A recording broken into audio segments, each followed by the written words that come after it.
Ambassador Emmanuel Mwamba confronts the truth behind what may be Zambia's darkest environmental catastrophe, the collapse of the Copperbelt Dam that poisoned the lifeline of our nation, the Kafue River. From the Copperbelt through Central Province and into Lusaka, more than 7 million Zambians depend on this river for survival. Today, that very lifeline carries death. Who bears the blame? Did the government of the Republic of Zambia commit an act of treasonable negligence by failing to protect its people?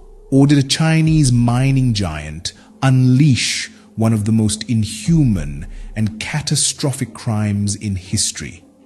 An act so reckless it could threaten a third of Zambia's population. The questions are grave. The answers may shake this nation to its core. EM verified. Monday night. Do not miss it.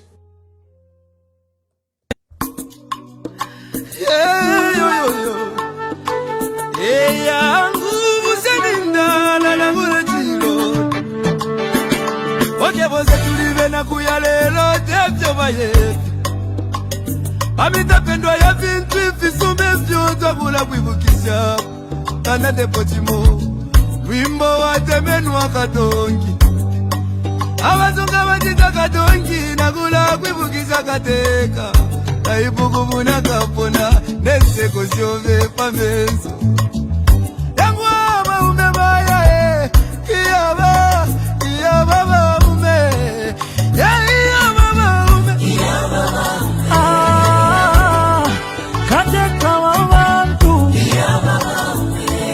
Twakulila, lelo twakulila Shika kukonke milimo shove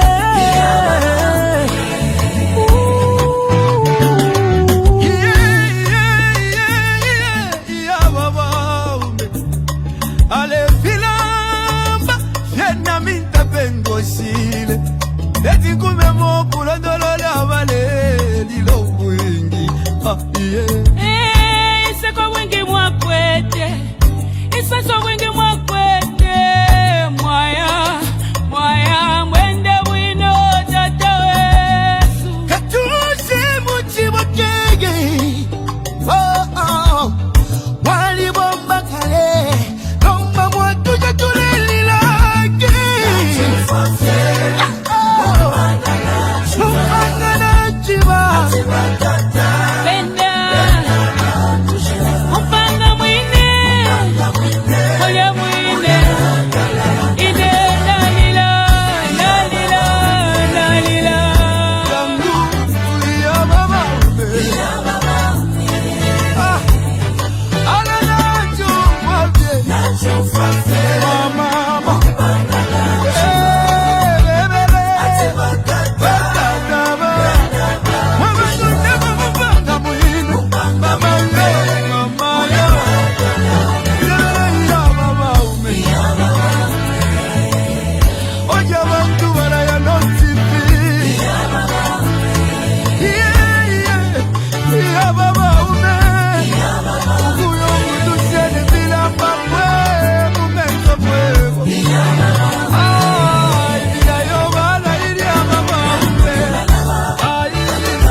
Ukula bevyo watito bwingi Ibisebo wapagiri obwingi Ukuchinjo lusako kumoneko busaka Mama, kutituwa na basiyani Chagwa katusi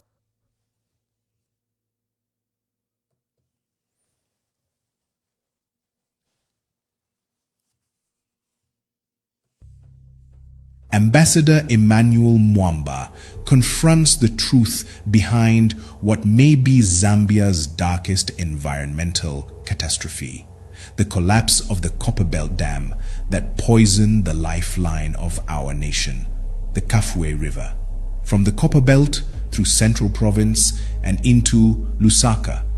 More than 7 million Zambians depend on this river for survival. Today, that very lifeline carries death. Who bears the blame? Did the government of the Republic of Zambia commit an act of treasonable negligence by failing to protect its people?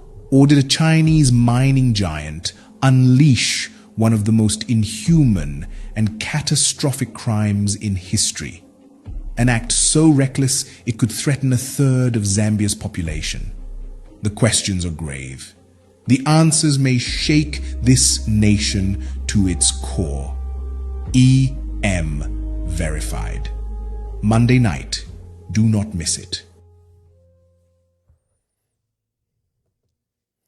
Thank you very much. It's indeed Monday night in which we dedicate this broadcast to what happened on 18th February 2025. A dam, a tailing dam holding toxins in millions of tons collapsed, and its spewage went into Mwambashi River in Kalulushi, eventually into Kafue. And it appeared to be a small issue, but it is not. I think there's been a lot of issues that have been underestimated. Let us go to the particular issues. What happened on 18 September? What is the scale of this pollution that affected Kafue River? What is the lasting ecological impact of that pollution? Who is to blame? Who's covering up? Are the lives of our people in danger? I will play a few videos, then we invite the discussion, and you are free to call as soon as possible. This is a matter that affects Kafue River, is one of the biggest rivers in our country, and it provides not just water, but fish resources and other things for our country. You have Zambezi, you have Kafue River, you have Luangwa. These are some of the biggest rivers in our country. And if there is pollution to the extent that we are being told, this is a matter that can't be wished away. It's a matter you can't just hope that it goes away, because the environmental disaster, the livelihoods it will take away from, it has taken away from our people. And just the damage to the river, especially that will be going into rain season soon, is unimaginable if the facts are what they say they are. Let's play some videos.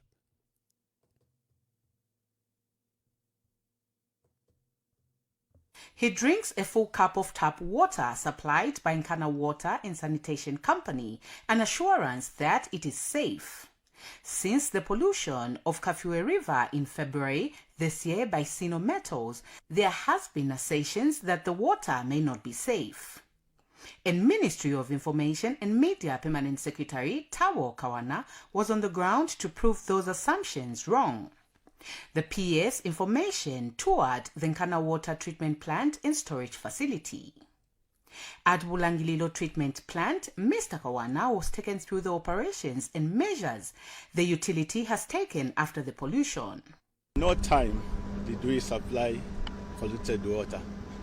Then we continued monitoring the water quality, and in the meantime we introduced pre-chlorination to help us precipitate the heavy metals. He later interacted with residents of Buchi Township, where he assured them that the water is safe for use. We will rest assured that our people, particularly those in Kitwe. In February this year, a tailing dam at Sino Metals copper mine, owned by a Chinese corporation, collapsed, causing pollution in the Kafue River. The contamination led to significant losses for local residents, including damaged crops, livestock, and unsafe water that could no longer be consumed. Today, government provided an update on the pollution during a press briefing. Minister of Water Development, Collins Nzovu, described the water as now safe for consumption. Of this water. The most important parameters, as you may know, for water quality include cyanide, manganese, zinc, uranium, few months. have reviewed that all the tests, all the results are within the of our citizens. All the points and all the times. Remember, the chief government spokesperson has clearly stated that over 200 samples have been collected and analyzed. And Minister of Information and Media, Cornelius Muitwa, said no death has been recorded as a result of the pollution. Routine surveillance is ongoing and no confirmed case or cases of acute heavy metal poisoning have been detected or reported. Minister of Green Economy was also present at the briefing. We gave adequate information to the country. We gave what we thought was necessary, and we are here again to give information. A similar incident has also happened in Kanchibia. Located in Kafue district, a river that has been polluted because of the mining activities that are happening in Mpika district, to be more specific, from the Kanyelele gold mine, where we have miners that are mining and directly washing the gold as they are mining with a very harmful substance called mercury. They are washing their gold and they are doing this cleansing of their gold right in our river source, where our river is coming from, that area. That is where the water flows from. And Justin Banda, Sun FM TV News. Now, government says water is safe. The intervention measures they put through have yielded results and life has returned to normal. There's even been a compensation of 800 kwacha to the nearest community in Chambeshi.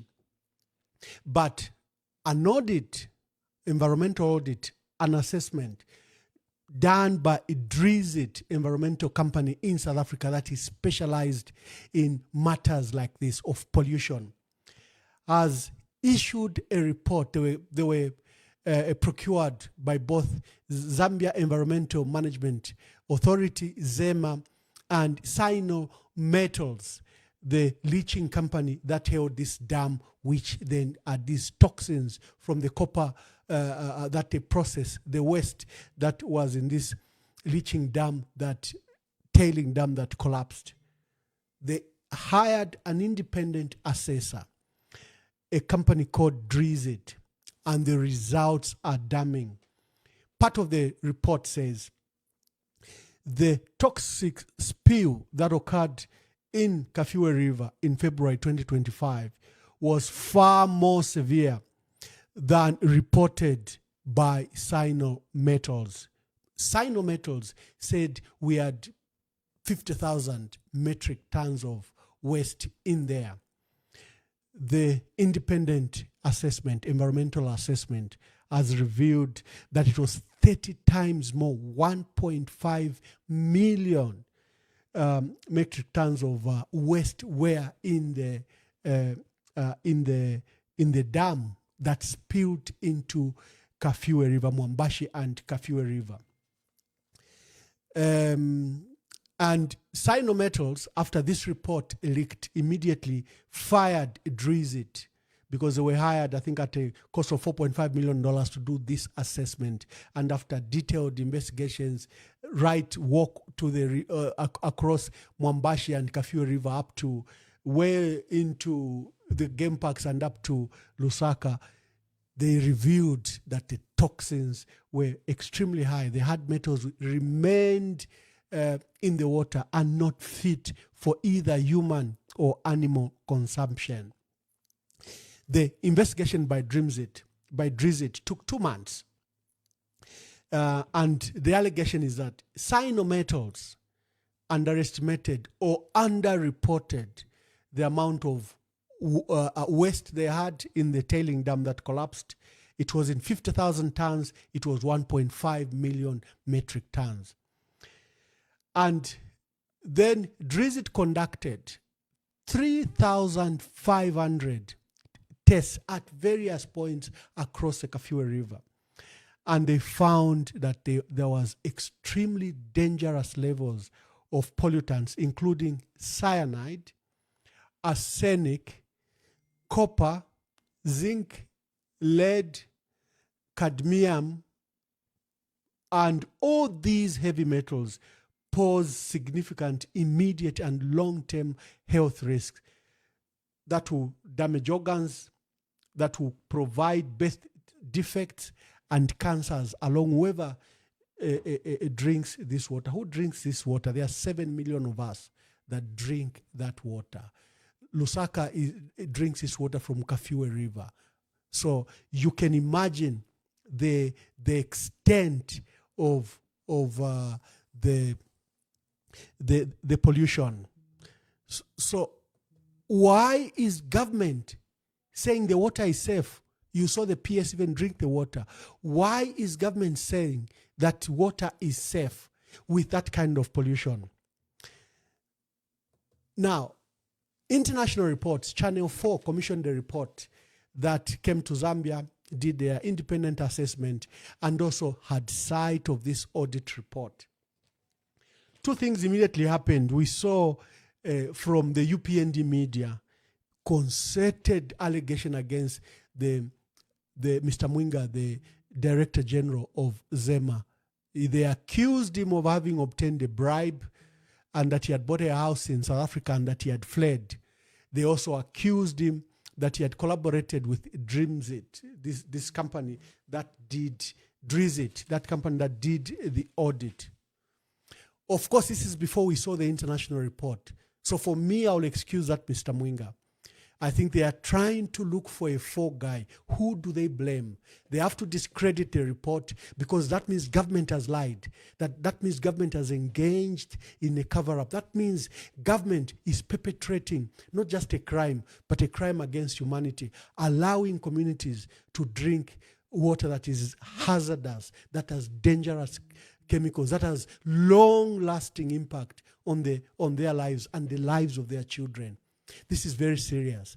So the pre-report that we saw from the UPND media was designed to, I think, to underplay and scandalize the company that did the audit, accuse them of corruption, and then, their report will not be taken seriously. But looking at the institutions that have carried this matter, I think the report is credible. I think there's something that is there. Let's look at the report from that was published internationally. It has been published by it was broken by Channel 4 and then reported by other media. Just pay attention. Catastrophe that's been followed by an alleged government and industry cover-up. The disaster at a copper mine in Zambia earlier this year has seen a toxic cocktail of chemicals spill into a river which millions of Zambians live alongside. Channel 4 News has seen a report by an independent body setting out how the true scale of the accident at the mine, which is Chinese-owned, has been suppressed. Our chief correspondent Alex Thompson has this exclusive report. It's February the 18th. An environmental disaster on an historic scale has begun. At a copper mine in Zambia, owned by the Chinese company Sino Metals, a dam holding back a reservoir of toxic waste has collapsed. What some experts claim is one of the worst and least reported mining accidents ever has been unleashed. Matched, they say, by one of the worst government and industry cover-ups. It is spewing lethal chemical poison, arsenic, cyanide, uranium, lead, mercury and more. Soon, slicks of dead fish line the river shore. Nearly 2/3 of Zambia's 20 million people live along the vast Kafue River system.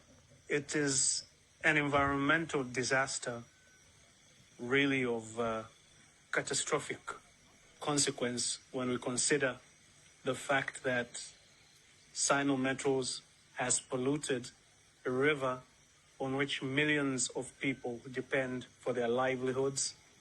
We're also talking about wildlife. If we look at the communities in the immediate vicinity of the river, the entire livelihoods have been destroyed. A helicopter drops lime into the river to try and neutralize the acidity from the spill. The dam waste was so acidic it could dissolve human bones. And after the dead fish, the dead and dying crops.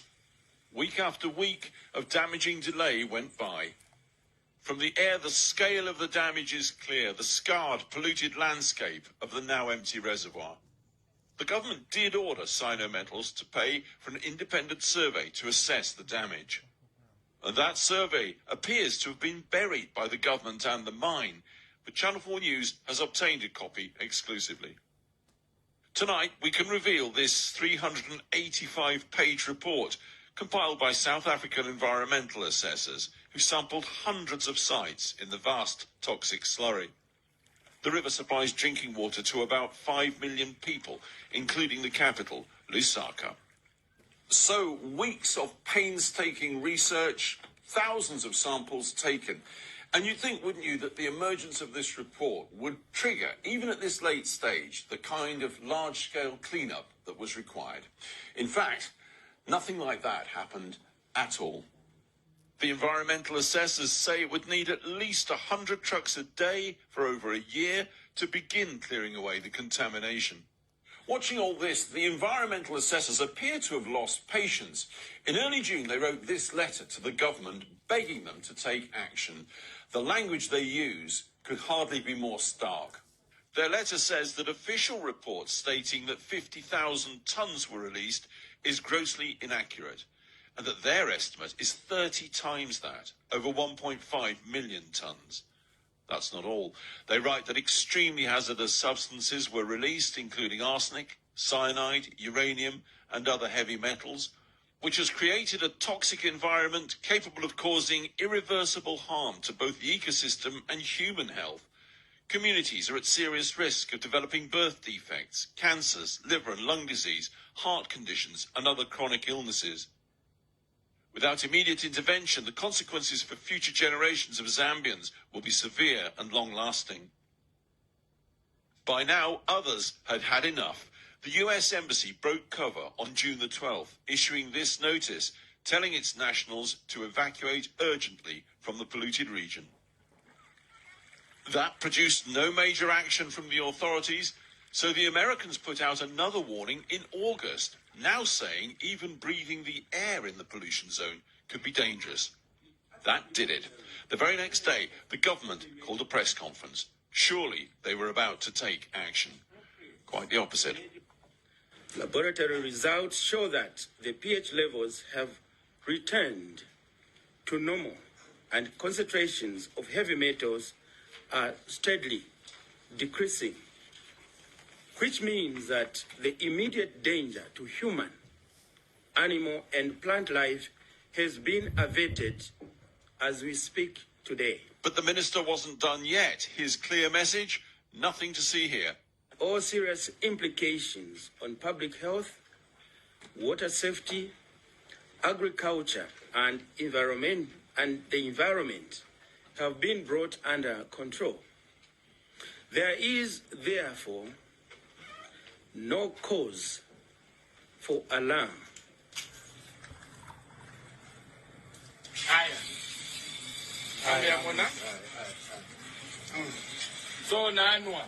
Meanwhile, the mine is putting out PR videos claiming the water's safe to drink.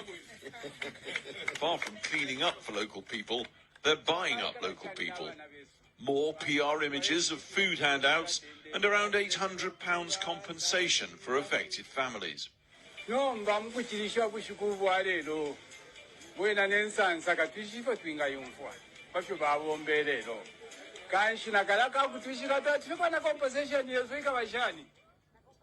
Some, unable to read or write, sign with a thumbprint. The Chinese management say they're in it for the long haul. On behalf of Sinometals, this community is our partner. Our commitment will continue beyond today. But there's a catch. Anyone accepting the compensation payment is forced to sign a gagging deal, preventing them from ever taking legal action against the mine. We asked the mining company Sinometals for an interview. They declined, but sent a statement. The allegations made against Sinometals lack factual and legal basis. Sinometals refutes these allegations in their entirety. The Zambian government declined to be interviewed and did not respond to any of the points raised in this report. Even as we compiled this report, US-Chinese tensions spilled over.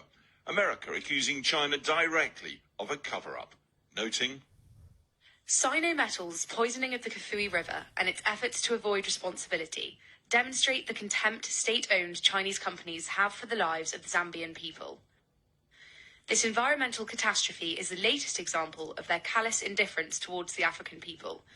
We remain concerned that the Chinese government-owned mine has sought to cover up the scope and severity of this catastrophe. The Zambian government is now restructuring its $5.6 billion debt with China. So Zambia, trying to make China clear up the mess it's made, is difficult timing, leaving those in the polluted zone getting by as best they can. And they know only too well that the rains are coming in a few weeks. Scientists predict they'll flush the poisons further down the river system, with no major... So the report is very clear. It has deemed this as a catastrophe, and it's being ranked among the world's worst mining and environmental disasters. Now, those words are very, very heavy, extremely heavy, and they do not require government to cover up. That report is from Channel 4, and we need to give credit to it so that they don't strike out my broadcast. It's a report by Channel 4 of UK that broadcaster that I've lent the copy to play. Now, Sino-Metals Zambia Limited, SML, is a company, is a subsidiary of China Non-Ferrous Metal Mining Group. Remember that, the company that owns Chambeshi. As a diplomat, I'll not go into American or Chinese relations. At this stage, it's not necessary. What is necessary is for us to discuss the extent of this crisis. What is true about this crisis? What do our people need to know? It's not a time to posture politics. It's just time to tell the truth so that proper decisions are made. If we delve into allegations of corruption, we delve into diplomatic fights between US and China, will be lost while our people are dying. So it's important first we deal with the facts around this disaster. So, but what we know so far, on 18th February, a dam collapsed. Part of the dam collapsed. It's a waste dam. It's what they call a leach dam, where they put these toxins, where you're supposed to purify them before you release them into the environment. So, and then the initial reports, clearly the report was underestimated this crisis. There was water shut down to Kitwe and Chilawombwe just for a few days, and the taps were reopened, despite the scale of the pollutants that were introduced into Mwambashi and Kafue River. Sino-Metals Leach Company said the dam held 50,000 tons. I mean, the dam could have lost 50,000 tons. Government's response, you saw they sent in ZAF, and ZAF spilled some lime. But looking at the extent of this contamination, where Drizzt established that looking at the extent of the contamination, it couldn't have been 50,000, is highly underestimated, totally highly underestimated. And so the soil contamination, when they took the samples, the water quality degradation of the water that our people are drinking in Kalulushi, in Ndola, in Kitwe, the water quality degradation was so poor. Then there was presence of heavy metals and heavy metal accumulation. And this becomes very, very serious. Then I went to, just to do a casual search. When they say this is one of the world's worst mining environmental disaster, what are the world's worst environmental disasters? There is Bengshu mine disaster in China, where 1,500 miners lost their lives. 1,500 lost their lives. There is a Teddy River disaster in New Papua Guinea, which also spilled billions of tons of waste into the Ted River, and the scale was also very high. Here they are saying not millions, as we are talking of millions, 1.5 million. Here they are talking of billions. That's a Ted River. That's a, sorry. There is there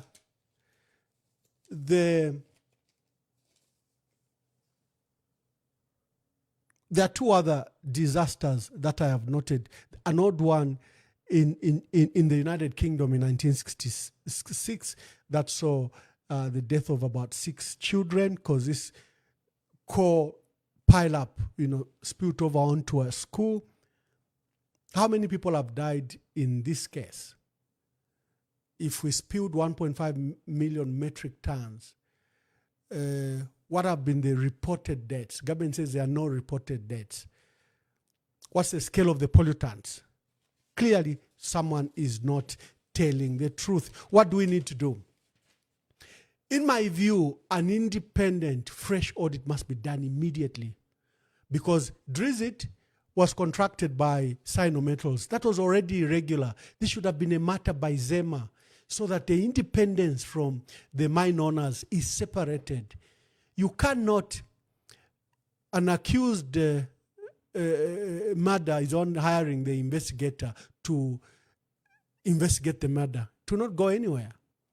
In this case, I think Sinometals must be treated as an entity that requires oversight. So this should be essentially a matter between ZEMA. ZEMA must look for money before they even surcharge Sinometals for this huge pollution. They must look for an independent audit immediately. We need to know the truth, the scale of the poisoning and pollution of our river. And we need to establish the facts. What are the facts? How much pollutants were introduced in the river? I saw social media debate. They're saying that the report is talking about mercury, uranium. We only have uranium in Siavonga and Solwezi. So what's uranium doing in Kalulushi? There are other people that are trying to puncture. And they're saying this same dam, how much water and pollutants can it hold? What's the size of it to have introduced 1.5 million metric tons? So there is an active debate, but this debate has remained of technocrats as usual. Abantu besubalefwa, abantu besutabeshibe, abantu besu are even happy to receive a 800 kwacha na kabunga, not knowing that they might have birth defects, that they might die of cancer. Here, what can save our country is the truth. The action of government so far are literally criminal. They should have hired, government must have hired an independent auditor, environmental assessor. They shouldn't have left the responsibility to an entity they are investigating. And what I like about Sinometals is that they have not refused liability. They've accepted there's something wrong they did. That's why the truth is very important. The action has been by government. If government officials been bribed, why are they pushing an agenda that may not be true? Why are we being embarrassed internationally that we've suffered one of the worst environmental disasters? I looked at some other disasters that the world has faced because they are ranking this disaster to that same level. You have the Chernobyl accident in 1986, April 1986, where there was an accident, a nuclear accident at a reactor. That remains, the entire town remains closed, and there were a number of people that died immediately and after. And, the pollution went across, especially Eastern Europe. There is the BP oil rig explosion that happened in April 2010. This is called the Deepwater Horizon that happened in the Gulf of Mexico. President Donald Trump calls it Gulf of America now. Again, BP, the fourth largest investor-owned company after ExxonMobil, Shell, Total Energies, had to pay billions of dollars in punitive damages. How much have we charged Sinometals for this kind of environment? How much have we charged them? BP had to cough up billions of dollars for the environmental damage that they did, the recovery process, the cleaning up process, and the livelihoods that had lost, fishermen and others that had lost opportunity to invest because of this. In this case, 210 million gallons of oil spilled into the Gulf. And if especially older people remember where we saw birds failing to fly because they had been soaked by the oil spill. That was one of the biggest environmental disaster. Then we have the recent one, the Fukushima Daiichi nuclear power plant.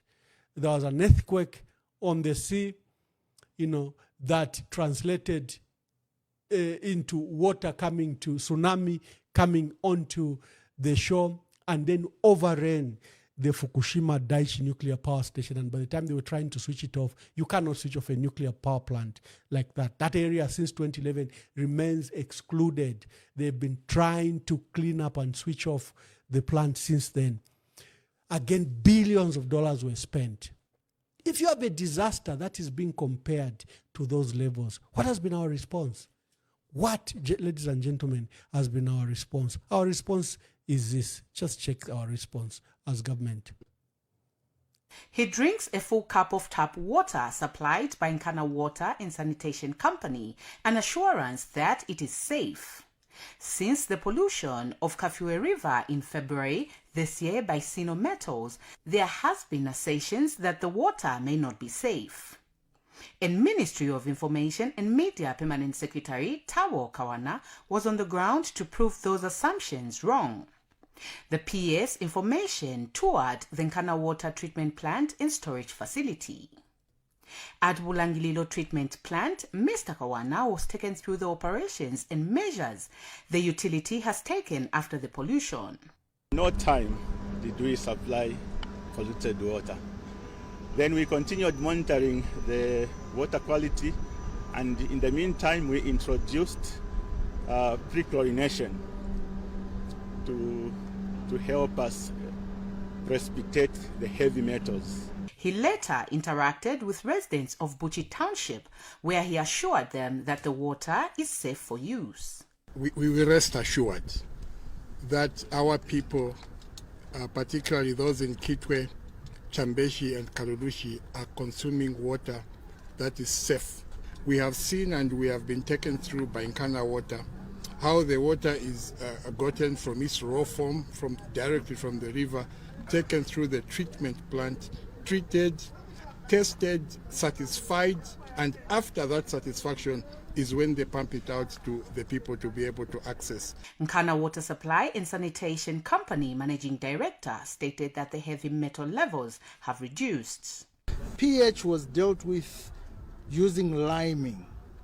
But for heavy metals, you notice that the river is a self-cleansing body. You may want to understand that it does not mean that there is absence of materials in the water, especially raw water.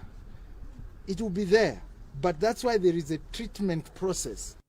The province public health specialist said random water testing is done weekly. Samples that were taken during the period after the closure, I think they had met the standards, the WHO standards, and the water was then piped. The residents are happy with government's assurance that the water is safe. Unatumfa bwino sana kaidi problem twale umfai na madesert ameshtari bwino numba pana umfa bwino kaidi na ba shwada twat ameshadifia bwino.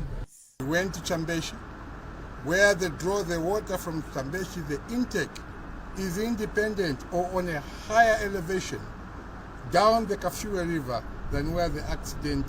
In February this year, a tailing dam at Sino Metals copper mine owned by a Chinese corporation collapsed, causing pollution in the Kafue River. The contamination led to significant losses for local residents, including damaged crops, livestock, and unsafe water that could no longer be consumed. Today, government provided an update on the pollution during a press briefing. Minister of Water Development, Collins Nzovu, described the water as now safe for consumption. Of this water. The most important parameters, as you may know, for water quality include cyanide, manganese, zinc, uranium. Few months have reviewed that all the tests, all the results are within the of our citizens. All the points and all the times. Remember, the chief government spokesperson has clearly stated that over 200 samples have been collected and analyzed. And Minister of Information and Media, Cornelius Mwitwa, said no death has been recorded as a result of the pollution. Routine surveillance is ongoing and no confirmed case or cases of acute heavy metal poisoning have been detected or reported. Minister of Green Economy was also present at the briefing. We gave adequate information to the country. We gave what we thought was necessary, and we are here again to give information. A similar incident has also happened in Kanchibia. Located in Kafue district, a river that has been polluted because of the mining activities that are happening in Mpika district, to be more specific, from the Kanyelele gold mine, where we have miners that are mining and directly washing the gold as they are mining with a very harmful substance called mercury. They are washing their gold and they are doing this cleansing of their gold right in our river source, where our river is coming from, that area. That is where the water flows from. And Justin Banda, Sun FM TV News, Lusaka.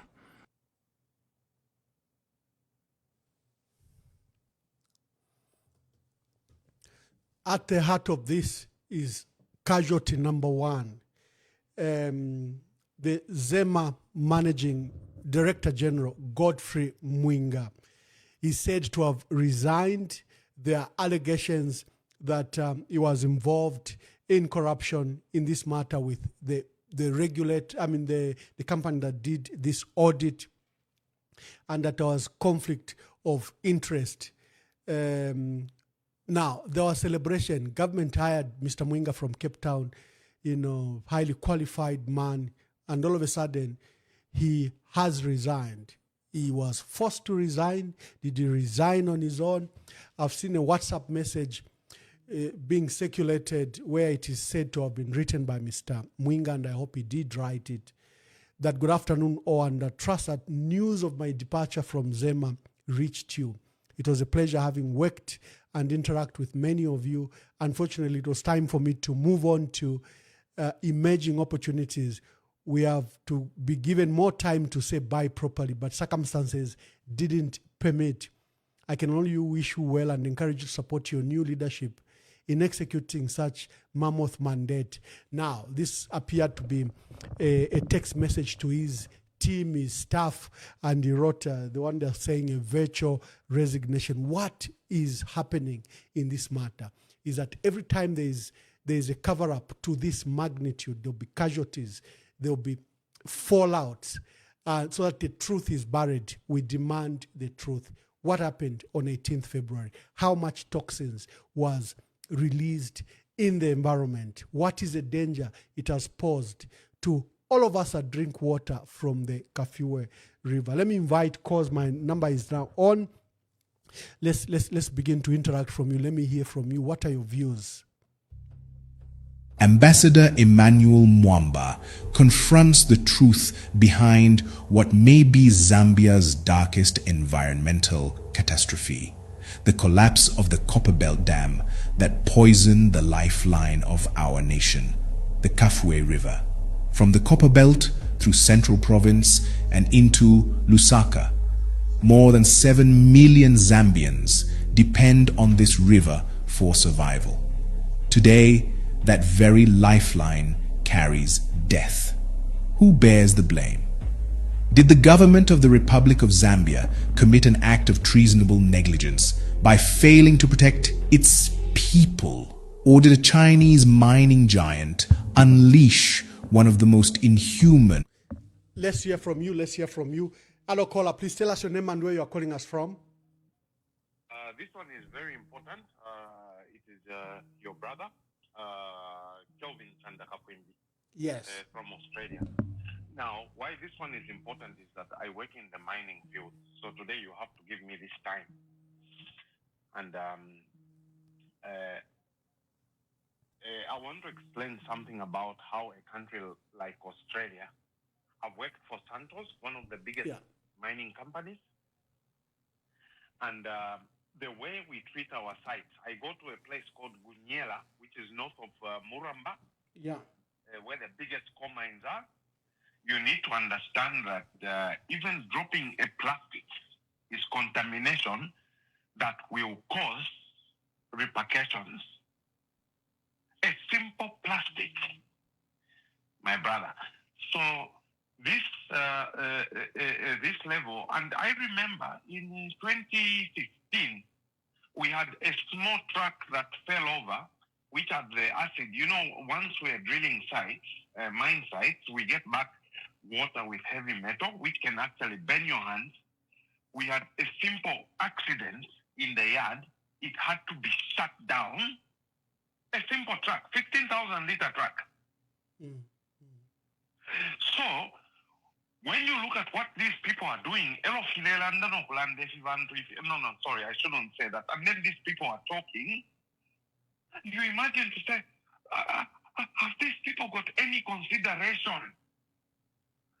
Because when you look at the repercussions, for mining thing, we are blue-collar workers. The way we are told to maintain, and I can't believe China has been allowed to get away with this because of our government. But honestly, I understand where you're coming from. You need to make sure that this disaster has been looked into, and we're going to make sure if they haven't looked into it, they're all going to pay for it. And what? We are going to lock them up in the end. I swear to God. But I think maybe I'm too angry to talk, Ramwamba. Maybe let me leave other callers to call you. Thank you. I work in the same field. Yeah. Well, Chanda Kafue from Australia works in the mining sector in Australia. He has just given an example of a simple truck small accident and how they treated the spillage and the entire mining operation shut down. What about this matter of this scale? What do you think? So I invite your calls and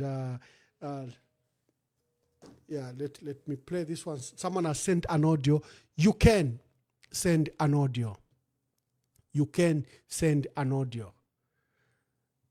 Let me just read this.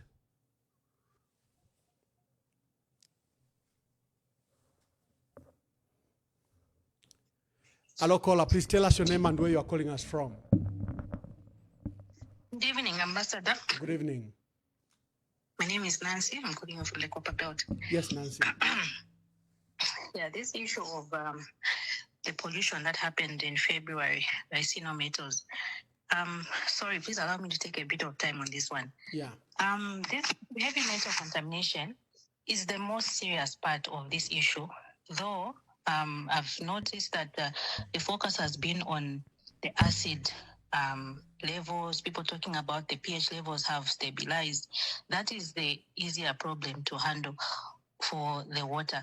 But then the acidity that has been introduced in the soils is something that will take much longer to cure, and it means the loss of livelihood for all the farmers around there. And then also the exposure to that is going to have serious health impact on all the people who have been exposed. And when it comes to the heavy metals, these can even take up to thousands of years to actually reach safe levels. Wow. Most of them, the WHO standards is that ideally there should be zero in the presence should be zero in water that is supposed to be used for drinking or human consumption or animals.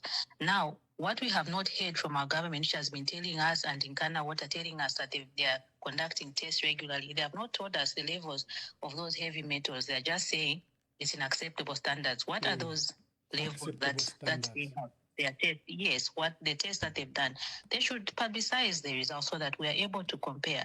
Is it really within acceptable standards? And exposure to heavy metals will lead to things like cancer, different types of cancers, skin cancers. You know what has happened to Kafue, the lead pollution there. That's a heavy metal. Now, we don't know of what was what contaminated the land and the soil. We don't even know which heavy metals are present in there. In copper processing, it will be the copper itself. Those are tailings, so they contain some copper. They can contain arsenic, they can be zinc, lead, nickel, all these. And also the action of the Sino metals to tell people who compensate you, but sign this document which says you waive any right to take legal action against us. That is preying on the vulnerable and ignorant people, for the lack of a better term. Because what if tomorrow you come across information like what we are coming across now by other independent bodies, that the tests they've done are showing all these dangerous things? So if someone had already signed for a 2,000 kwacha compensation and they find out this and they start having these health challenges, these we won't see them today. So it's actually very disturbing that people in government either are ignorant themselves or they take us to be so ignorant that they can go and drink water and say the water is safe because I'm drinking it today. We all know that these things, the health impact is not all going to be immediate. The ecosystem has been affected. Aquatic life has been affected. There's a lot of damage which needs to be properly assessed. And then to treat heavy metals, Mkanawata should not lie to us. We are not all people who are not scientists. There are many scientists in Zambia. We know these things. What method are they using to treat heavy metals to make it safe for people to consume that water? We should be honest, because this is our country. These are people's lives we're dealing with. Even the loss of one life is one too many. So it is very disappointing that we are going to be hearing this serious information from people outside. They are more concerned than our own government and the utility companies. So this is a very serious problem which we should not let die a premature death. People have to be made accountable for it. Those Kalushi residents who have decided to take Sino Metals to court for $420 million should be commended and should be supported by every well-meaning Zambian. And I appeal to the legal minds to come through and support them in this. It's a very good tort case, and they should even go for more than that. They should ask for billions, because the damage will not be quantified today. We are yet to see the cancers which are going to come out from us who are exposed to drinking that water. Thank you very much, Ambassador. Let me not take so much time. I'm sure others also want to call in. Thank you very much. Thank you very much. Hello, caller. Please tell us your name and where you are calling us from. Yeah, good evening, Ambassador Mwamba. Good evening. This is Zefeni. I'm calling from Lusaka. Yes. It's sad that our government, the UPND government, as usual, they always take casual when dealing with matters that affect the Zambian people. It's not the first time the UPND government have been treating such kind of issues not to take it serious, because they think that Zambians, when they voted them to power, was for them to enrich themselves and not to protect the Zambian, as the constitution of Zambia that they must protect according to how they sewn in to the constitution. This issue of environment, Comrade Mwamba, is a serious matter which every Zambian we should speak about it. Look at how international, the way they are talking about it. Meanwhile, we Zambians, we have been quite, the government, I think they knew about it. Had it not been for, again, I commend U.S. Ambassador Michael Gonzalez, who has once again, to open the minds of the Zambians. You remember, he's the one who brought the cyber issues, and again, he has brought the issues where he told the American people to leave Copper Belt because there was that serious issue of environmental issues. But when you look at our government, it's so casual in doing things. This issue, it will affect us in the next 5 years, and people will start dying like the way it is. And when you look at this, is the government which has not invested in health sector. Now, when people start dying, start having complications, where are they going to land? Look at how they have failed to complement NEMA. Now, with this, I think I also call upon our legal minds, let them come forth so that Zambia can be protected, and this government should be brought to book. And indeed, I commend Comrade Mwamba for bringing this topic, which is affecting us. And the Zambian government, they should hire the independent people again to revisit so that we know exactly what happened. Because those metals which have gone in Kafue River, and that Kafue River, we in Lusaka, we drink the same water. And look at, if someone goes into that and injures himself, what will happen? Those metals which have gone there, they will be there for permanent, and they're going to damage our rivers. So the truth of the matter is that this government, we should hold it accountable. Let the government come in. And in my conclusion, the president is quiet. This is a national disaster. He was supposed to come out and declare a national disaster because almost 7 million people will be affected. I thank you, Comrade Mwamba. Keep it up, my brother. Thank you. Thank you very much. The Kafue River is 1,576 kilometers. It starts from the Democratic Republic of Congo, comes through the Copper Belt, through the Kafue National Park. It joins the Zambezi in Chirundu after Kariba. There's a text message here. Good evening, Ambassador. I will not even hide my name. This is Tirimbike Zulu, a resident of Kitwe. Ambassador, for starters, it's very disappointing with the way government has handled this matter.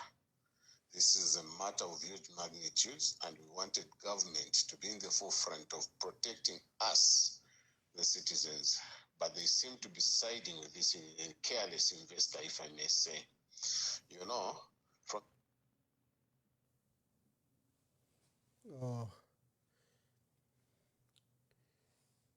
Hello, please tell us your name and where you are calling us from.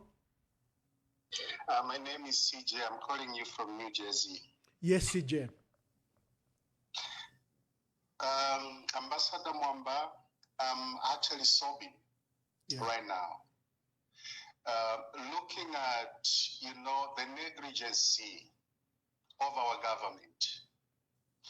I'm so sad because the long-term effect of that disaster cannot actually be, itemized or be in a place where we're able to quantify the danger. I'm looking at Kafue River. When Kafue River is affected, our tourism is affected. When Kafue River is affected, then our people all along that river are in trouble. Lusaka itself. And you have a government. I feel sorry for Bataokawana Bakwatomwe Wakwatlirani and Kakisho. Banwako na menshia and he's saying it's safe. We do not have a government that really cares for us. We have a government that runs on propaganda and lies. How can you bury such a disaster? How can you bury such a thing? For God's sake. That was too much. For once, can they think about the Zambian people? Okay, well, now we understand they are selling power. But on this issue, surely, honestly, can we be in a place where you have a government who can actually purify uranium using lime? Those heavy metals, even if you talk about the acidity, when you look at the amount of, toxins that were actually, that flowed into the rivers, we don't have serious people. If we had a serious government, most of these guys would have resigned on moral ground. This is a disaster. And the worst thing, this has actually, attracted international media. And we still have a government that is quiet, that runs on lies and lies against the truth. What we need, like you've stated, we need the truth. When people have the right information and the truth, they'll decide. If you tell people water is safe and they continue to consume that water, out of ignorance, a lot of things are going to happen. But if you warn people and tell them, this is what has happened, this water is not safe, they'll be able to decide what to do. Now, what 800 Kwacha do? It's so hateful that people can be treated like this. I'm really sorry, Ambassador, it's so painful. It is painful, my brother. It is painful, and we need the truth. Hello, caller. Please tell us your name and where you are calling us from. Good evening. Good evening. I'd like to remain anonymous for now. Thank you, Anonymous. Make your contributions. I would like to address the issue of this national disaster. What strikes me as really, really heartless is the silence, considering the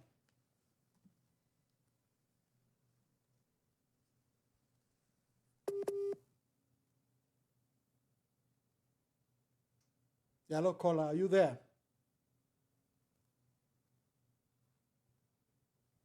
Hello, caller. Oh, looks like we lost our caller there. Let's see if we can get her back. From the time this mining accident happened, due to negligence by the mine owners, there's been no firm word from the government reprimanding this mine and tasking them to take certain measures. Some of the complications might not be seen today, but they'll be seen in the afterlife or in the after years. Who will be there now? Maybe by then these mine owners would have even made their money and left. Already, some of us, we've started paying extra medical bills, started paying extra visits to the clinic after that accident. We are not saying that is what has caused, but this is what the new trend that we are going through. Always children will be crying about stomach aches. Always children will be crying about dizziness. My last born son always complains, no, I feel like my heart is pumping fast just after that accident. Now, why is government being protective? When did they carry out that health check around the affected communities for them to know that, no, we are okay even after that accident? I don't think they're being fair on us, the citizens and residents of the affected areas. Can they compel Sinometals to pay for experts to come and check the after effects of that disaster so that we know in which way we are affected and we can take remedial measures to prolong our lives? Otherwise, we are dying slowly, minus anyone coming to our aid. Can government take this matter seriously? I shudder to think what could have happened to the mine owners if they did this careless act. Where they come from in China there, they even know what could have happened to them. So can the government do the right thing here without shielding the careless investors and ensure that the people are protected? We need to know the state of our health after that accident. I submit. Hello, caller. We lost you there. I hope you heard. Yes, I am absolutely persuaded there should be medications that should be given to the entire population by now. There should be measures that should have been taken, stringent measures, especially with mothers and children.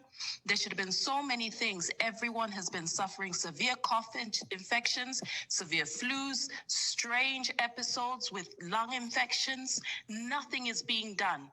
The cherry on the cake was the evacuation instruction from the American embassy. Well, we don't have anywhere else to go. This is our home. This is our land.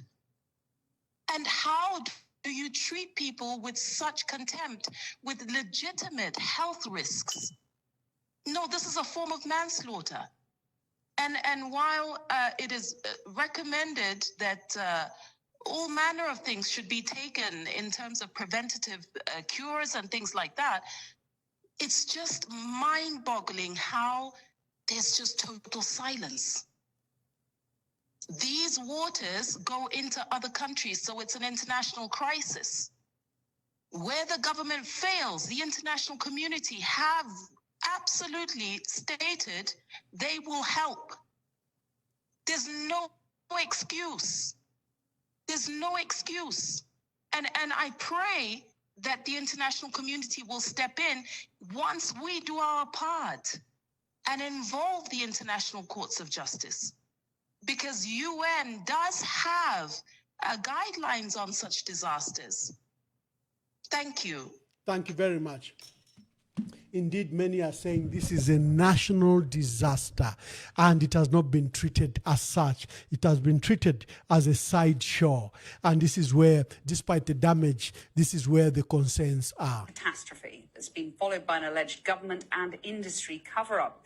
The disaster at a copper mine in Zambia earlier this year has seen a toxic cocktail of chemicals spill into a river which millions of Zambians live alongside. Channel 4 News has seen a report by an independent body setting out how the true scale of the accident at the mine, which is Chinese-owned, has been suppressed. Our chief correspondent, Alex Thompson, has this exclusive report. It's February the 18th. An environmental disaster on an historic scale has begun. At a copper mine in Zambia, owned by the Chinese company Sino Metals, a dam holding back a reservoir of toxic waste has collapsed. What some experts claim... We have a caller. Yes, caller. Good afternoon, Mr. Mamba. Good afternoon. Please tell us your name and where you are calling us from. I'm calling from US, Anonymous. Yeah, thank you, Anonymous.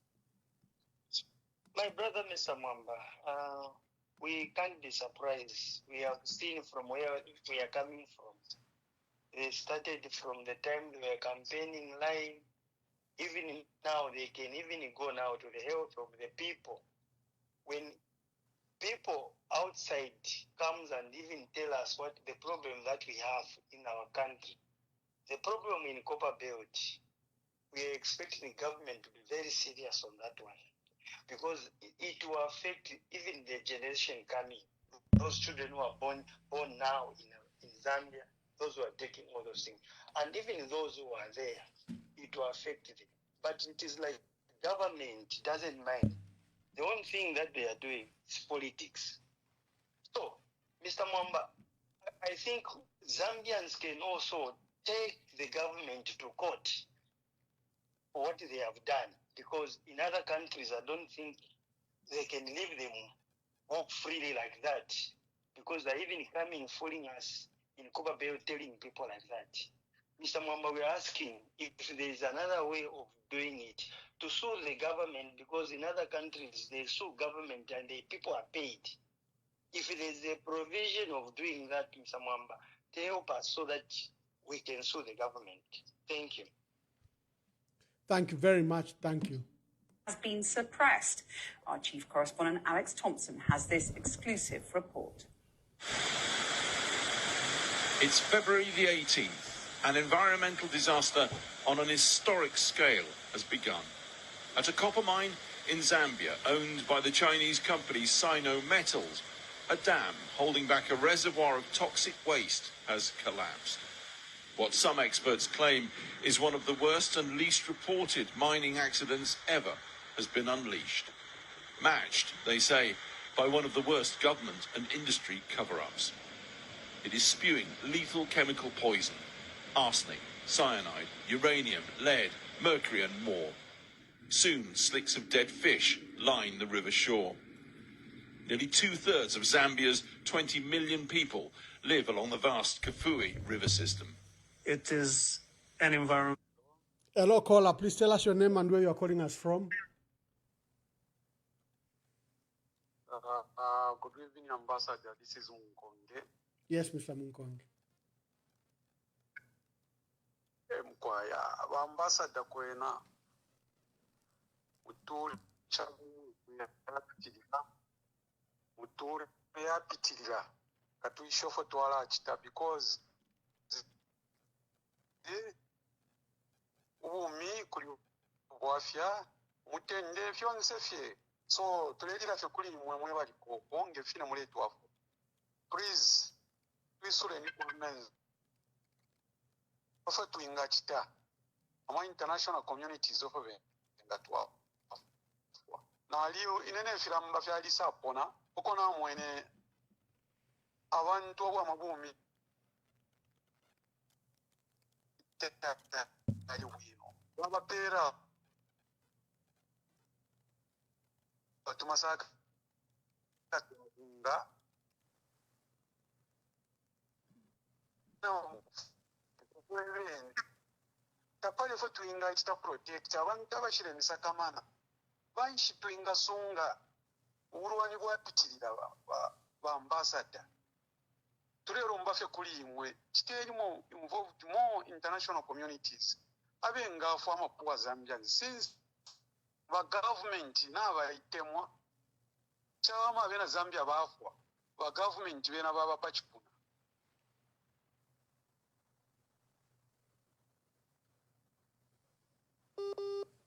Oh, thank you, Mr. Munkonge from New London in South Africa. Today we are discussing the mine disaster that occurred on 18th February, where a leaching dam collapsed, spewing metals and pollutants into Mwambashi and Kafue River. The scale has alarmed the international community. You saw what the American ambassador said, that even just being near the river was a danger, and he called for evacuation of all Americans. If Americans need to be evacuated, too. I have cautioned that this is not a China-America war.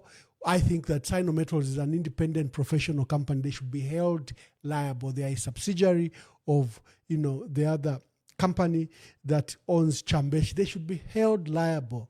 And Zema should do its best. Now we understand that in light of this crisis, the Zema Director General quickly resigned, and he has feared for his life because the report was damning. And I think that government intended to cover it up. The Director General, in his own thoughts, recruited by themselves, nobody else, recruited by themselves. And he fled. He's gone back to Cape Town where he was. They want to accuse him of corruption. I think it's not true. It's that they are reputable people, credible people that don't want to participate in the cover-up. I suspect this DJ didn't want to take it, to be part of the crime that the minister, probably his PS, and Sinometals, the casual approach they had taken.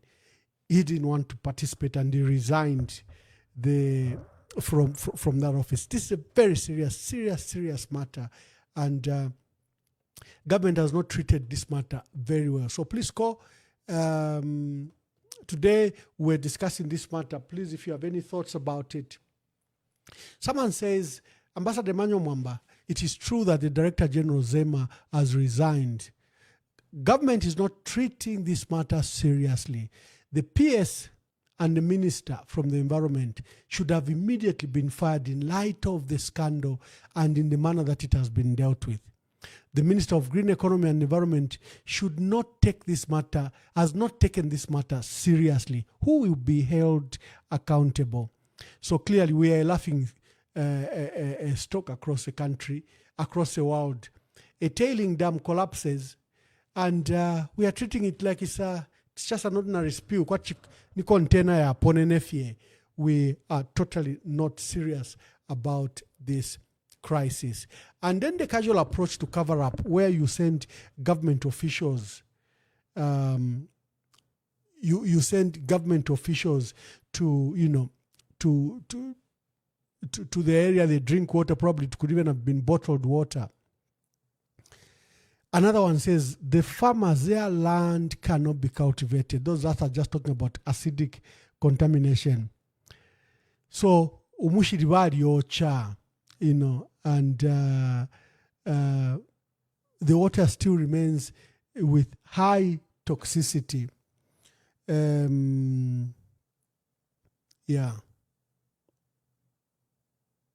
And there are some people that got burnt, someone is saying, the water they bathed, but it's like the media have participated in the cover-up. The media have not exposed the immediate effect from the epicenter and what happened. And there are people again that have complained of health concerns in Lufwanyama, which borders Mpongwe, Kwamulenga compound. Many of them are seriously reported very sick. The toxins are severe. Diarrhea is every day. Body weakness and all. All these have not been reported in the media. And he's saying, another caller is saying, just go to Kitwe Central Hospital and they'll confirm to you these ailments that has affected the communities around, Kafue River in Kitwe and Kalulushi. Thank you very much for this. But government says it is okay. Government says everything is okay.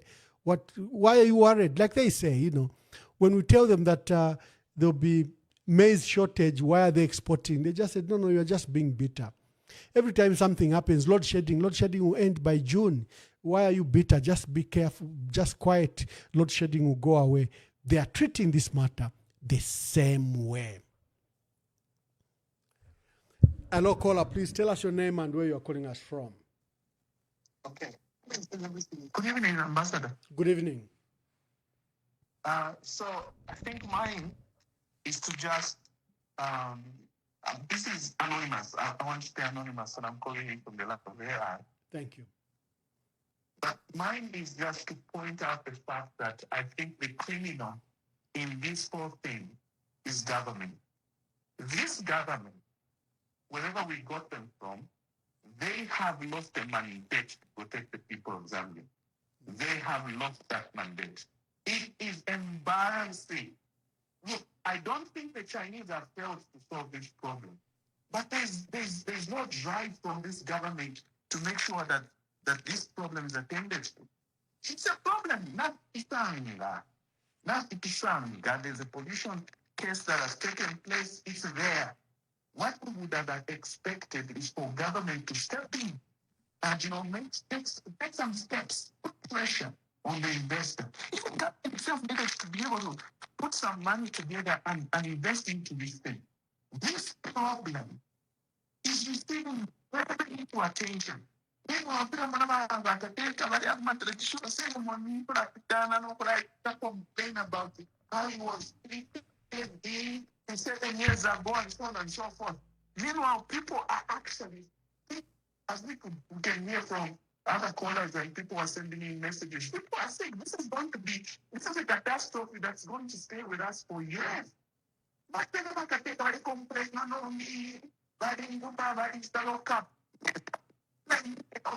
great magnitude. And this government has lost their mandate to govern this nation. This is a problem where we could have seen leadership, but look at them. I doubt the Chinese can fail to, do something about this problem. I'm sure the Chinese government would be able to say, look, let's do something, let's fix this. This is a problem. Everybody, the international community, everybody would be happy to come in and say, let's solve this problem. It's like we drink that same water and people are using millions of people. No one can stay away and say, we won't do anything about it. The problem is the people in government. These people who put in government needs to remove them soon. Yeah. Let me end there. Our people are annoyed, are moved by the lack of casual response by government. This one says, this is Zambia's worst environmental betrayal. What has happened in Zambia isn't just pollution, it's betrayal. Toxic heavy metals like lead, mercury, arsenic are flowing freely in our rivers, poisoning our soils, poisoning our food chain. And our people, the Kafue River alone, touches millions of lives across provinces and cities.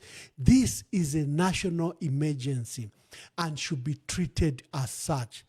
Instead of spinning it, where Cornelius Mwetwa, Tabo Kawana, and the Green Economy Minister, they are spinning. This is not a matter of spinning. This is a matter of life. And then you parade our people, giving them 800 kwacha. This is an insult to our people. This is not compensation. It's part of a criminal syndicate. This is an environmental violence. When power shifts, all those who lied, who covered this up, must face justice, not out of vengeance, but out of principle. Zambia deserves better leaders who will protect, not pollute its people. We will not be fooled again. He has signed his name, but I don't know if he wanted me to say his name, because in many cases people are... Another one calling from AI says, we have a report from the South African firm. How can we compel Cornelius Mwetwa and his fellow ministers to apologize both to the American government and to our people for attempting to make them look liars? How can we escalate this? Thank you very much. Something we should all think about.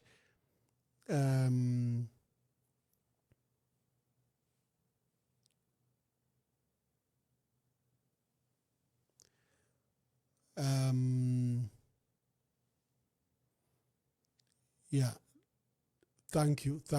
This is okay. This one is talking about the late president's funeral. We are not discussing that matter today.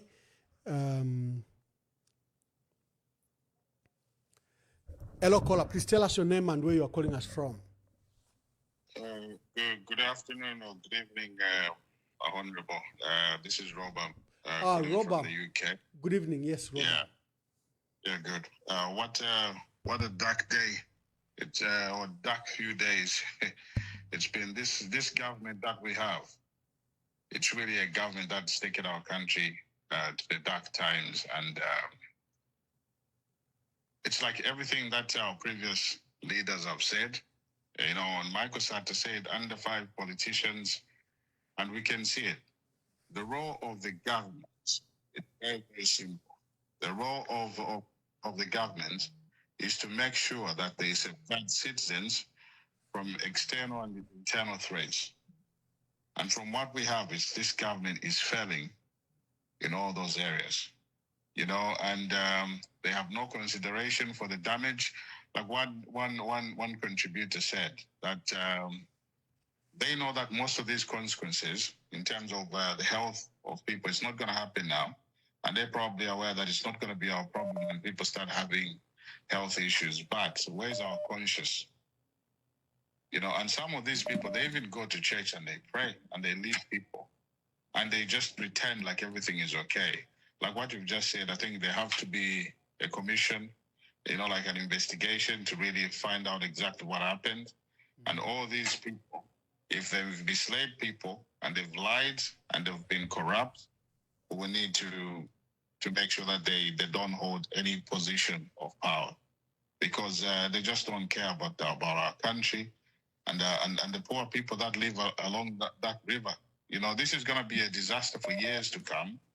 And it's up to the Zambians now to see it clearly that these people do not deserve to be in power. And there's a reason why Hakainde Hichilema lost elections so many times, because God was actually saying no, no, no. But we pushed it, and here we are. You know, he was in Kitwe just a few days ago, and you know, he was telling people that if you open my heart, all you could see is the love that I have for you. Where's the love? And he was in Kitwe. He never even mentioned this disaster in any way. Yes, and you're telling people that if you can see, you can see the love that's it's in my heart, and it's an insult to Zambians. You know, this is the West government, and we need to change it, and we need to start all over again.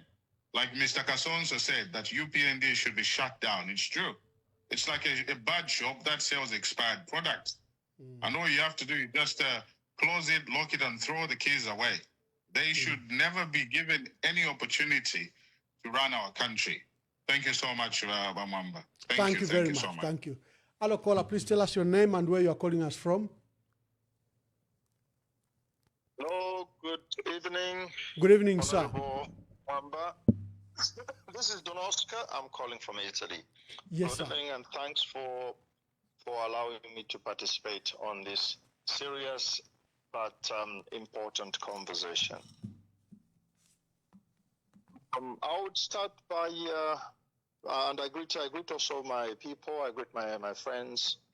I have friends from all different political parties, different tribes, and that has been my mission, and it's going to be my mission until God would invite me or call me to join the heavenly kingdom.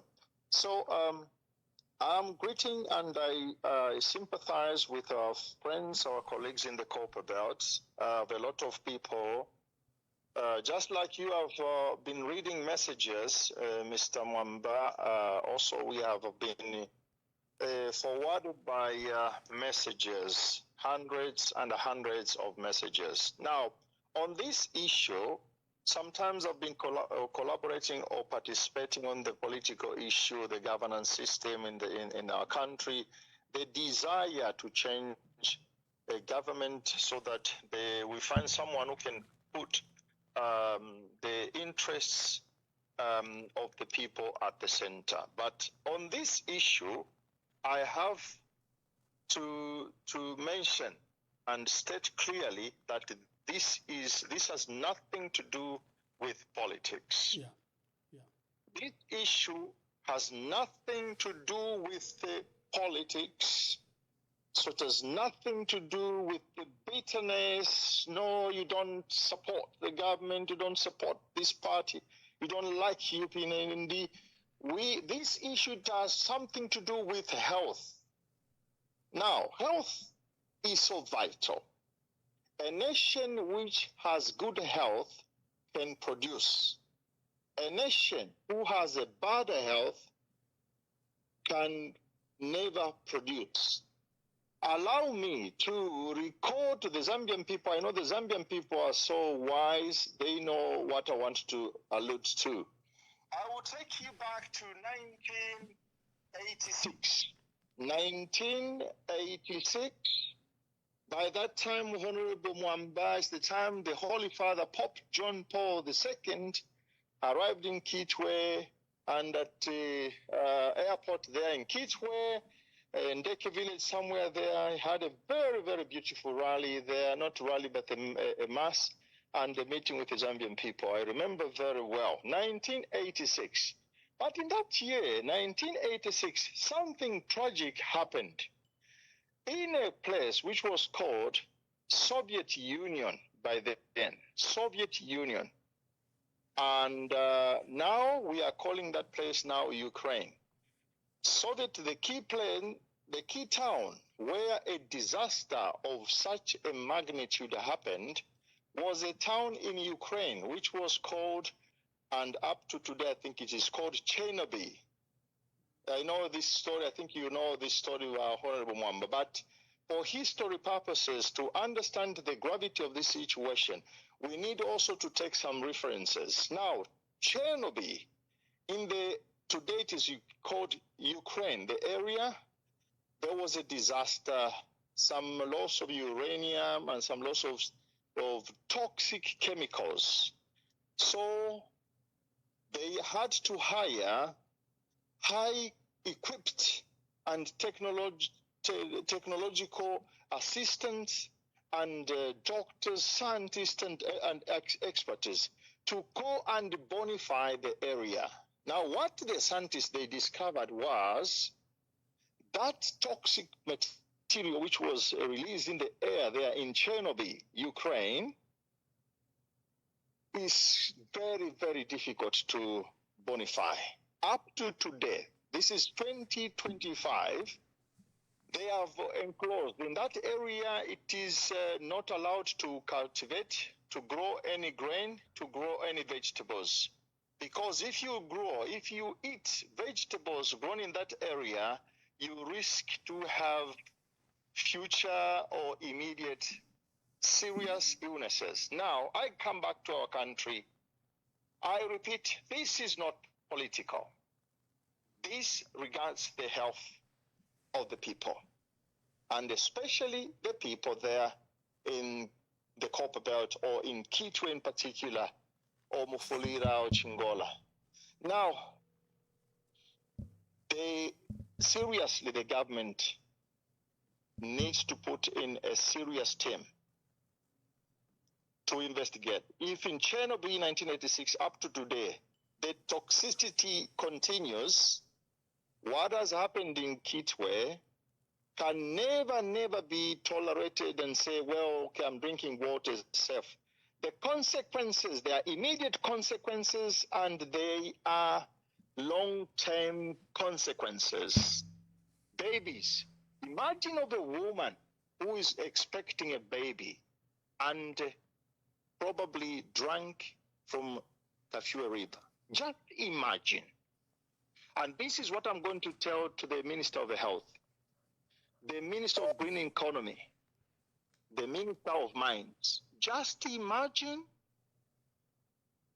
a woman who is pregnant at the Kitwe Central Hospital, or at a clinic, or at home. Just imagine our mothers or our fathers who are along Ndeke village, Luangwa, Mulenga, Kamfinsa. Just imagine if that pregnant woman drank from a Kafue River.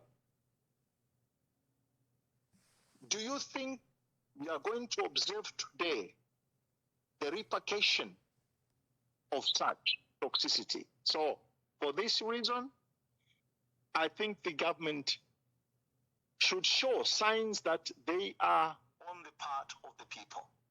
And they are not only concerned in continuing business with the Chinese or other business partners.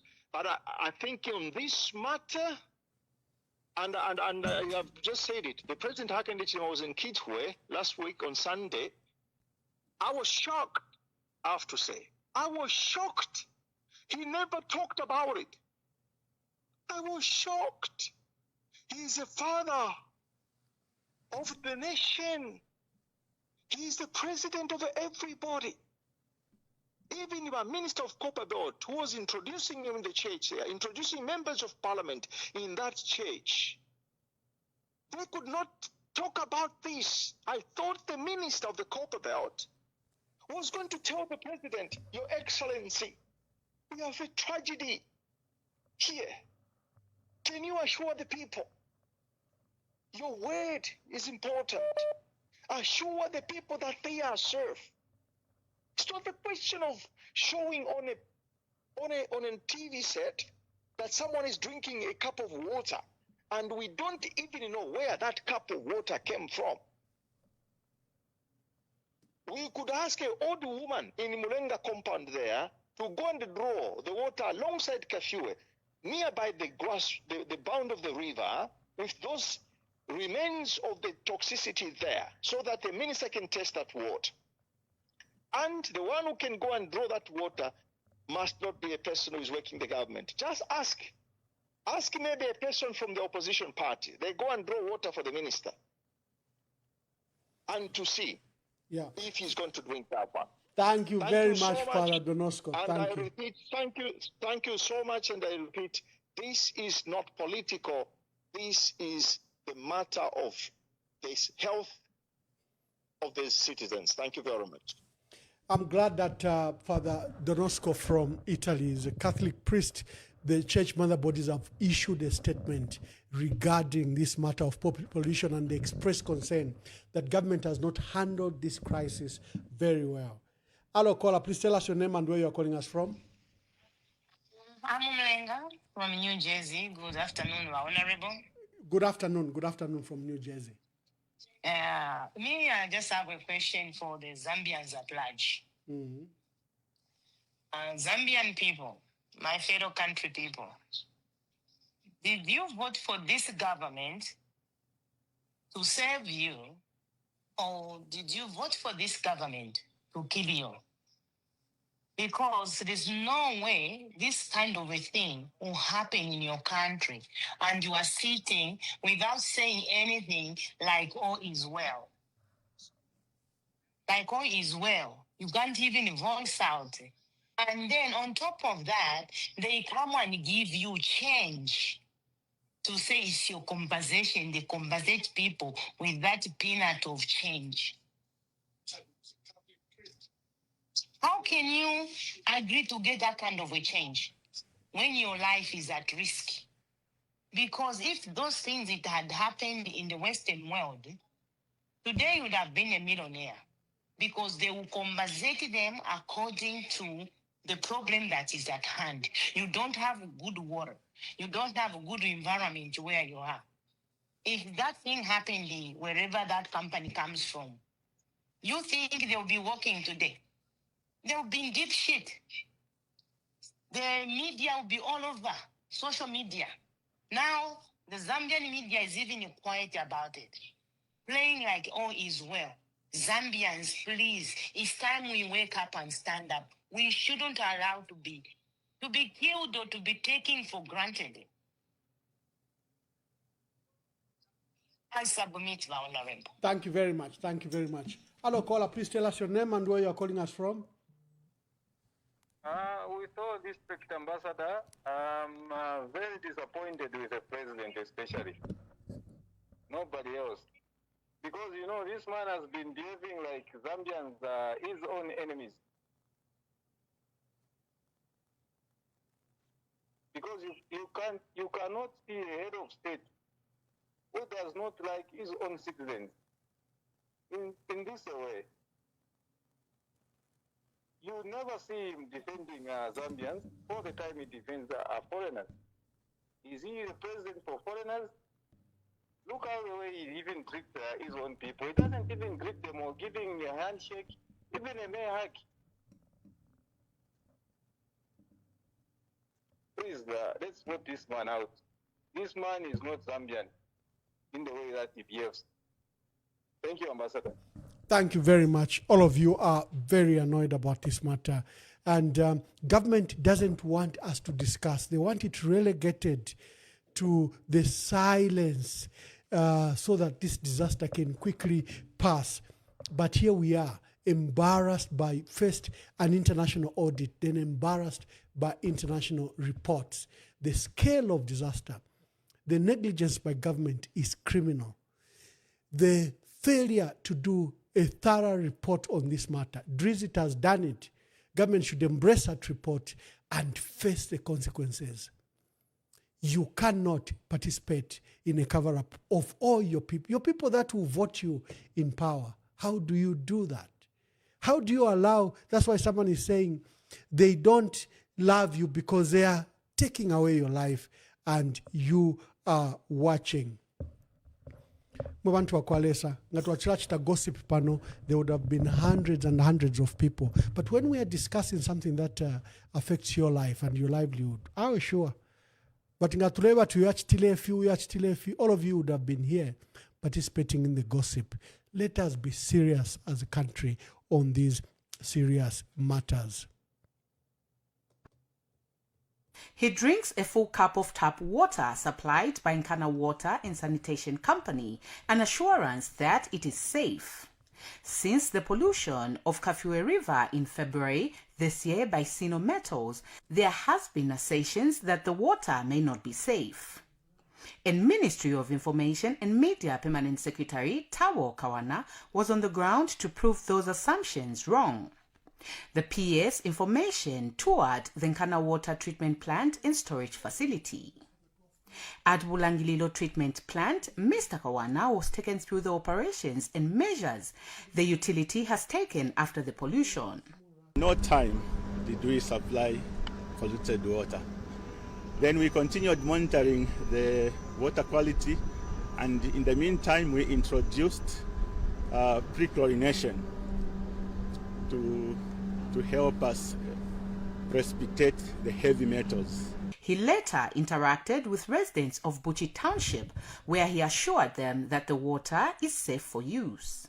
We will rest assured that our people particularly those in Kitwe, Chambeshi, and Kalulushi, are consuming water that is safe. We have seen and we have been taken through by Nkana water, how the water is gotten from its raw form, directly from the river, taken through the treatment plant, treated, tested, satisfied, and after that satisfaction is when they pump it out to the people to be able to access. Nkana Water Supply and Sanitation Company Managing Director stated that the heavy metal levels have reduced. pH was... Hello, caller. Please tell us your name and where you're calling us from. Okay, this is from Livingston. Yes, Mwewa. Ambassador, thank you so much.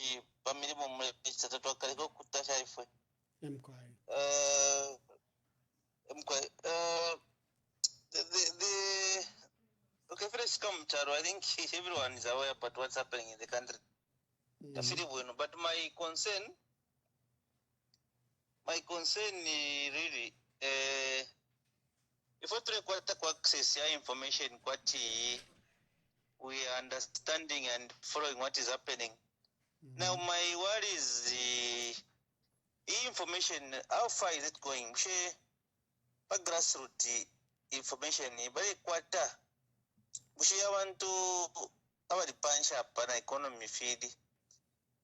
Now we should have the Kuma areas where there is this accident. Are they aware of what's happening there? How is the information getting to the grassroots? Because the information getting to grassroots, the problem will be very difficult to contain. The other thing is,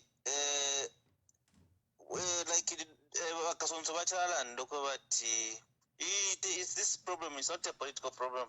No, but Father Oscar. Father Oscar. Political problem, health problem. If you take Minister of Health, from Minister of Health, Permanent Secretary, then Director, and then the Permanent Secretary. This one should be this position should be of a technocrat who understands and knows how the Minister of Works functions. Whichever permanent secretary in the Minister of Health, the problem why is it that even the Minister of Health is not even talking about it? Who is managing the Minister of Health? And then the other thing is that like this is an accident. It is more to do with health than even politics. Even if I'm a politician, I think they would want to interact with the health population. Why is it that such an issue of such magnitude can still get not to be reported adequately? Because right now, what we were expecting from government maybe is to start warning people on how to handle this calamity in terms of water, how to do what, to prepare that people can are safe and in good health. But if you into now, what is the direction now for the government, and what should people do in these areas? Thank you very much. Today we're discussing a disaster, a catastrophe, they're saying is one of the worst in the world, one of the worst mine environmental accident in the world. 1.5 million metric tons of toxins were introduced in the Mwambashi and Kafue River. And because of the amount of the toxins, I think it should have been declared a national disaster. We don't know the extent and scale of the damage that has been done. And I think we demand that government must release the Drizzt report. They have a habit of hiding reports, and they'll just say they've given them to law enforcement agencies and nothing happens. The Director General, Zema Director General, who was recently recruited, given a 3-year contract, is barely, I think, into his first year or second year. He has also fled, resigned, and probably we don't know what the pressure Could be. We don't know what the pressure was. I wish that I could speak to him to understand. Has he resigned because people were willing and determined to cover this up? Why has he resigned from a lucrative job as Director General? Is he so conscious that he didn't want to participate in the fraud and in the literally killing of our people? What could have been the reason? This report, this Drizzt report, why is government keen to scandalize it? And like I stated, Sino Metals have not refused culpability. They have not refused that this is their responsibility. I think what is the problem is a government that is not willing to face the issue as it is. Government must face the issue, understand the scale of the crisis, then put on the table what needs to be done. But if you bury your head in the sand, you will not find a solution. Government in this case has squarely to blame. ZEMA is a regulatory authority. ZEMA should hire independent assessors environmental assessors who should do an audit of our land and our waters and demonstrate the extent of the pollutants that were introduced in that river. And like someone said, the trouble with heavy metals is they don't go away for hundreds of years. So you are poisoning people for generations.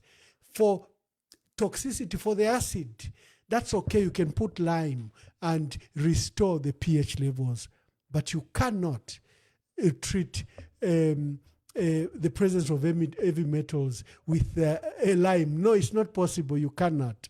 The report says to cure this crisis that is facing Kafue River, it would require up to 100 trucks a day for the next 365 days. Every day there should be 100 of trucks dumping lime and other something that should help in restoring that water. 100 trucks a day for the next 1 year. That's a scale.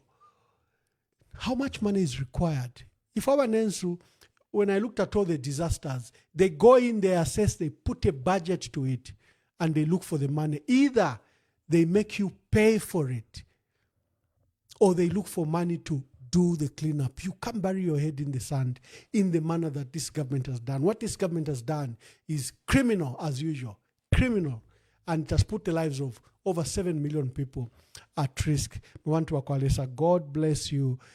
Today, there are a few things that I needed to say, and I didn't say them at the beginning of the broadcast. I was saddened to learn of the passing of Bishop Ambassador Stephen Mwale. He was ambassador to Malawi and Botswana. He saved, is a man of God, a gospel minister from the Fraternity of the Pentecostal Assemblies of God. I personally interacted with him. This is after President Frederick Chiluba was in retirement, and this man, Ambassador Stephen Mwale, was always with Dr. Chiluba. At that time, there were few friends. He went with him in the cold, in the rain, in the heat, to churches, to funerals, to courtrooms, and he sat for many hours with Dr. Chiluba. He was such a pillar. And I was saddened to learn the death of Ambassador Stephen Mwale. My condolences to his dear wife and the family and the boys and everyone else, and also to the family of the Pentecostal Assemblies of God over this deep loss. May his soul rest in eternal peace. Many people wanted me to comment about the expelled MP from Mafinga, Robert Chavinga, who's issuing threats against people in the diaspora. We'll discuss another day over Akaka Muntwaka and his insults, and and he claims he speaks in alliance with President Hakainde Hichilema. That's where the crisis is. Then we have a power-packed week. We have Honorable Andy Ford Banda, president of People's Alliance for Change, PAC, is holding a conference for his political party to choose a presidential candidate. Very interesting development there. Andy Ford Banda, after the conference, will be here on Thursday, 4th September 2025, Tomorrow on Tuesday, we have Honorable Sebastian Copeland. He was MP for Chembe constituency in Luapula. Very, very vibrant member of parliament. You remember his contributions, and very well experienced. He worked at State House. He was a close collaborator with President Mwanawasa, where he served as special assistant for special duties. He also worked with Mr. Sata when Mr. Sata was at Ministry Without Portfolio. He's worked very well with President Edgar Lungu, where he was an MP under that government. We have Brebna Changala on Wednesday. Brebna Changala comes to discuss what is happening to the state of governance. Where is civil society? Why the silence? Why the conspiracy? Power-packed week, and join us in the debate. God bless you, and we will see you tomorrow. Ambassador Emmanuel Mwamba confronts the truth behind what may be Zambia's darkest environmental catastrophe, the collapse of the Copperbelt Dam that poisoned the lifeline of our nation, the Kafue River. From the Copperbelt through Central Province and into Lusaka, more than 7 million Zambians depend on this river for survival. Today, that very lifeline carries death. Who bears the blame? Did the government of the Republic of Zambia commit an act of treasonable negligence by failing to protect its people? Or did a Chinese mining giant unleash one of the most inhuman and catastrophic crimes in history? An act so reckless it could threaten a third of Zambia's population. The questions are grave. The answers may shake this nation to its core. EM Verified. Monday night. Do not miss it.